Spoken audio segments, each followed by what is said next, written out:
Okay, we got to that next topic. The prayer leader. Next topic in azamra. Am I going to have... Know that there is one who is... And no, the one who is capable of creating these melodies, namely collecting the good points that can be found in every Jew, or even sinners, can lead the communal prayers, for the prayer leader is called the Shaliach Tzipur, the messenger of the people, and he must be sent by all the people. All right? All these good points must be merged within him. When he stands in prayer, he does so with all this good.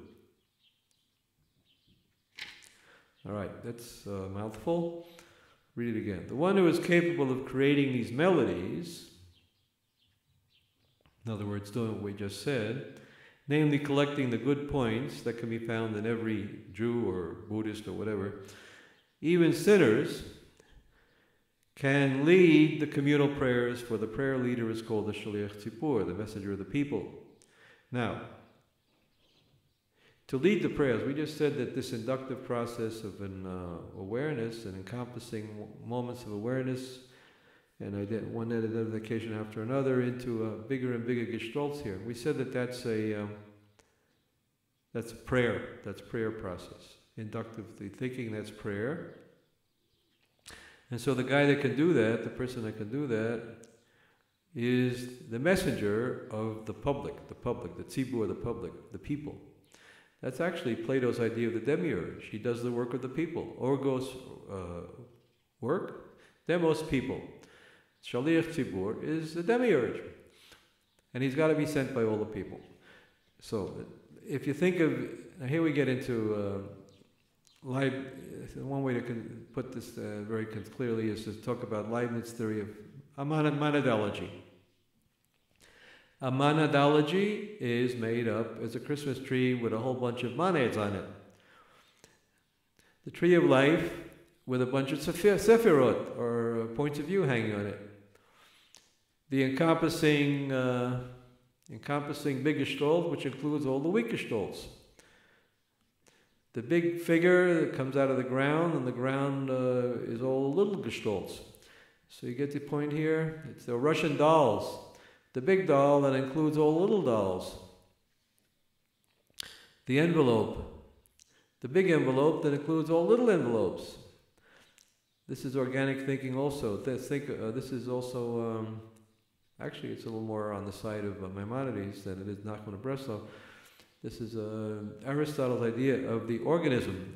A person is say me, or a person. Okay, a person has a mind or soul, whatever, that integrates, theoretically, ideally, should integrate all the different parts of the body, all the different, and each body is made up of organs, and the organs are made up of cells, and the cells are made up of cellules, and the molecules, and atoms, and protons, and neutrons, and quarks, and no end to it.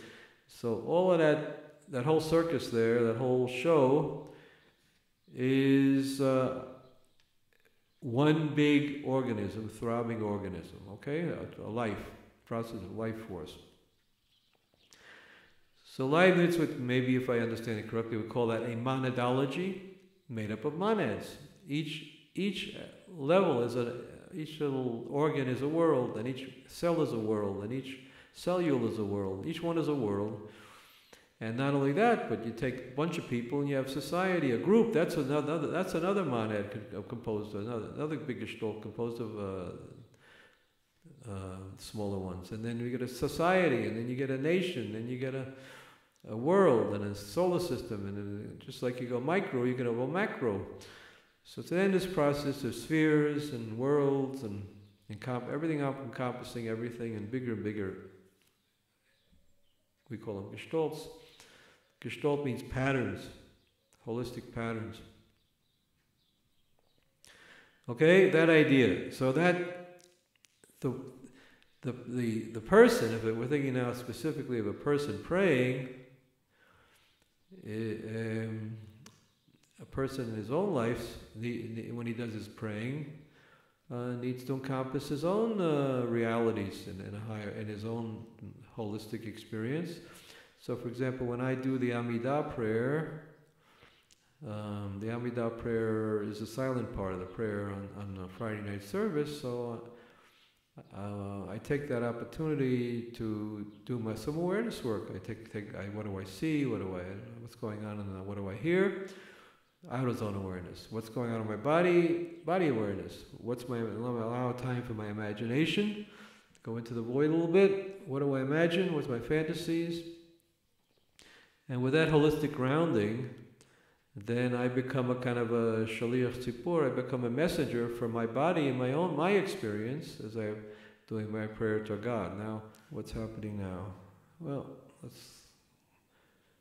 the fantasy goes on. Sense of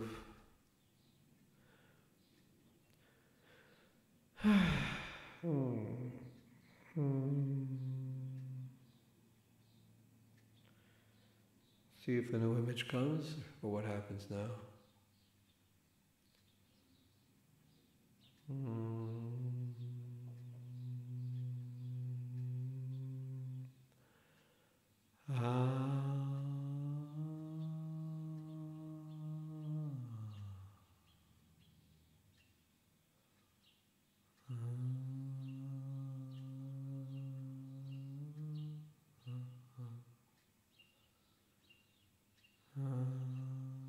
Image of Friday night in my corner at the synagogue there. I can pick a corner up on the left side, up near the front corner of the place. It's a small room with like 100 people in it. It's kind of packed, so I go off to the corner so the kids don't crawl around all over my shoes and everything, distract me. I'm off to the corner. I'm looking at. I do my Amidah, that prayer is supposed to be a silent prayer. You know what I do? I use my time, like I said in my essay, I use my time to do a little awareness work, gestalt work. First I look and I see what I see, and I see, for example, this week I see this stripes in the imitation wood there, in the cabinet in front of me, bookshelf in front of me. And I see this Rebbe, this Hasidic Rebbe we got here, young guy. So he's off to the in front of me and on the right a little bit. And I'm in this situation, and there's a bunch of people doing their mumbling and singing. And here I am, somehow comes to mind the situation in our little settlement here. And that's a nice feeling. It has something to do with something, exactly what, I don't know what. But I come here usually once a week on Friday night for an hour or two. And dancing around the circle is nice. And I do my Gestalt awareness exercise. First I look at the environment, then I go in my body awareness, and then I open myself to whatever images come along. So I'm doing my Gestalt work. Instead of doing the mumbling when I get to the silent meditation, that helps. And that reality that's part of my reality. So this Gestalt exercise I'm doing now, and the dream work is part of my reality, and also that's part of my reality.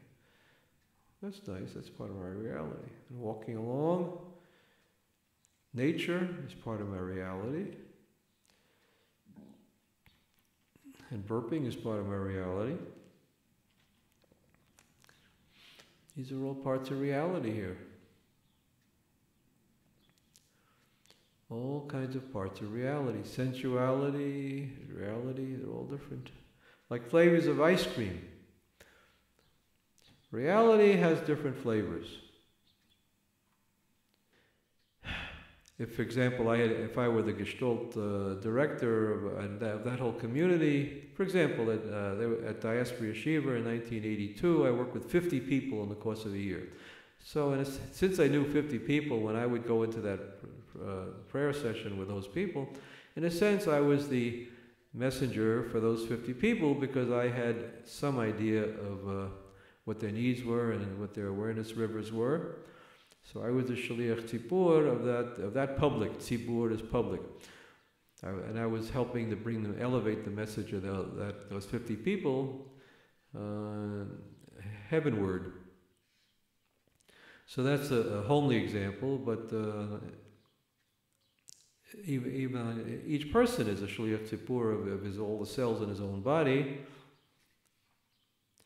And you can imagine some kind of a Rebbe. See, here we get the idea of this Rebbe of a community, and it's what they call it tzaddik in Hebrew. A wise man is some kind of a political leader of the community at the same time. Now, is this guy capable of being a shliach tzipur? Well, Nachman is saying yes, and I'm not so sure. Of course, in those days, maybe Rebbes were more into healing than they are today, but the way most Rebbes today are operating on a level of more of politicians and public speakers and teachers and businessmen and demagogues. I don't see too much healing going on. At least, for example, I know a bunch of Chabad communities in Florida. I didn't see any healing going on. When I tried to deal with healing, they basically didn't want to hear about it, didn't know, and didn't want to know. Breslovers have been a little more open, but not much. So I don't know. I'm skeptical of this business of the Rebbe being a shliach tzipur. Although the concept is nice,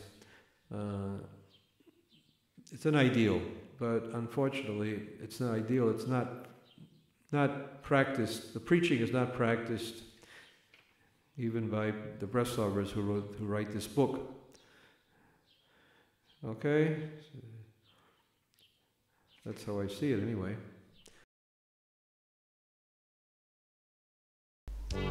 Good yontiv, a good yontiv to everybody. Rebbe, I must speak to you. No, Rebbe, I had a terrible dream.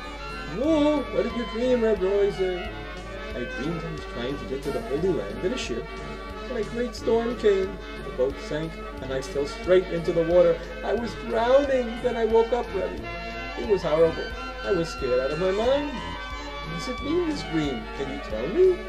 Don't worry, my dear friend. God will provide. Dreams you don't have to worry about. But tell me something. How old are you, Reb Moiser? 59 last month. That's what I thought. And tell me, Reb Moiser, have you made for yourself a will to provide for your son and your daughters, for Rivka and Sora and little Canada? Gewalt, Rebbe, you don't think that? Don't worry, I told you not to worry about dreams. Moshe, look, you've known me for how many years already? A long time, no? You know I always remind people of their real purpose in this world, and I tell them they should make proper preparations for leaving this world. Confidentially, with the Hasidim on each side listening carefully. Tell me, Reb Oizer, how much is your estate worth today? The house, the brewery, the sawmill, the land, der ganze Esek. I don't know, maybe 30,000 ruch, maybe 40,000 ruch. Hasidim and Rebbe are quite impressed. Reb Oizer, this is a tremendous sum. Your family can live nicely on this money for many years, if you make proper arrangements. So tell me, Rebbe, what kind of arrangements do you suggest? So everything will be l'shem shamayim.